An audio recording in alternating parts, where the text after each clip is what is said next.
isang babae ang boses ng kababaihan, bilang isang artista na nire-respeto ng iyong mga co-actors, at bilang isang public figure, ano po ang nararamdaman niyo sa recent na issue kay Ad Curtis na labas po ng isang congressista po?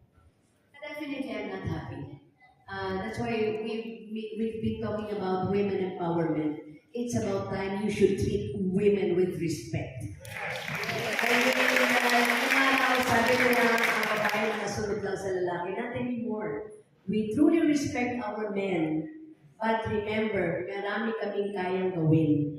At bigyan mo ng respeto ang kakayahan ng isang babae. Hindi ka babae lang, babae kami.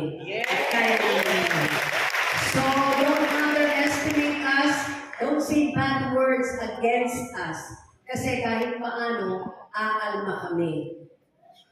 Bago ka magsalita ng hindi maganda, tingnan mo muna ang sarili. Hindi well said. Well said. Hindi ko na rin po na may mga kababayan po kasi tayo na nag-iisip at iba po ang mindset na kapag ang mga kababaihan ay nagagamit ng sexy at nag-display ng katawan, ay hindi na-deserve yung respect. Your opinion po? Okay, huwag naman nila lahatin ang kababaihan. Merong iba na meron tayong mga kababaihan na hindi nagsusuot na masasabi nating maayos na pananamit. Pero still wala tayong karapatan para husgahan sila. And then these artists na sinasabihan nila na hindi maganda dahil ikaw rin naman, nagdadamit ka ng sexy, parte yan ang trabaho nila eh. I mean, hindi naman sila, I'm sorry to use the word, hindi sila nag-flirt in front of you. You get me? Iba yun. Iba yung nag-flirt sila in front of you.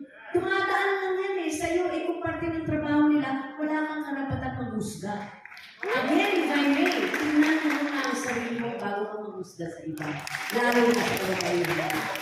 Who I got to be